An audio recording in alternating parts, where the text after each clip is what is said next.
एक शहर के एक कोने में एक छोटा सा गेस्ट हाउस था जिसका नाम था शांति निवास। दिन के टाइम वहां मुसाफिर रुकते, शादी ब्याह में आए लोग टिकते और सब नॉर्मल लगता। लेकिन इस गेस्ट हाउस के रूम नंबर 6 के बारे में अजीब अफवाह चलती थी। कहते थे जो भी उस रूम में रुकता सुबह तक सेफ नहीं रहता, या तो पागल हो जाता या फिर गायब। एक रात एक आदमी राघव काम के सिलसिले में उस गेस्ट हाउस में आया। उसने मैनेजर से रूम मांगा। सारे कमरे बुक्ड थे, सिर्फ एक ही खाली था, रूम नंबर 6। मैनेजर घबरा कर बोला, सर आप चाहो तो किसी और जगह चले जाओ, ये रूम ठीक नहीं है। पर राघव थका हुआ था। उसने हंसी में कहा, भूत प्रेत वगैरह पे मैं विश्वास नहीं करता, चलो वही दे दो। रूम अंधेरा था, पुराना था और हवा थोड़ी भरी सी लग रही थी। राघव ने समझा बस पुरानी जगह है इसलिए ऐसा फील हो रहा है।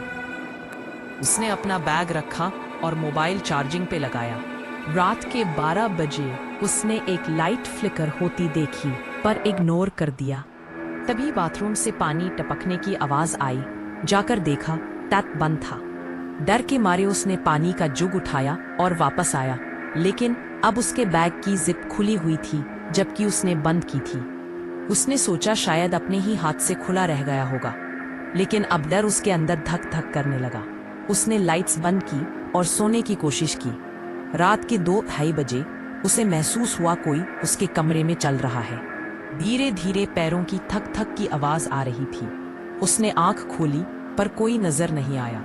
जैसे ही उसने ब्लैंकेट वापस खींची, सामने एक आदमी खड़ा था, काला कोट, सफेद चेहरा, खून से भरी आंखें। राघव चिल्लाया पर आवाज बाहर नहीं गई। उस आदमी ने धीरे से बोला, मुझे जगाया क्यों?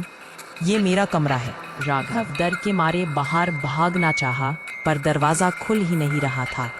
उसने मोबाइल उठाया पर उसमें एक फोटो ऑलरेडी सेव थी। उस फोटो में वो खुद खड़ा था और उसके पीछे वही आदमी।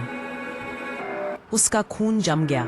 उसने सोचा मोबाइल खराब है, लेकिन जब गैलरी स्क्रॉल की, हर फोटो में वही आदमी उसके पास खड़ा था। कभी उसके बेड तक, कभी उसके बैग के पास, कभी उसके सर के बिल्कुल ऊपर। राघव बेहोश हो गया। सुबह मैनेजर ने रूम खोला तो देखा कमरा खाली था। सिर्फ बेड पर एक चिट्ठी रखी थी जिसमें लिखा था, मैं अब अकेला नहीं हूँ, राघव अब हमेशा मेरा मेहमान है। तब से रूम नंबर 6 परमानेंट लॉक कर दिया गया। मैनेजर कहता है, कभी कभी रात को अंदर से आवाज आती है और मेहमान भेजो।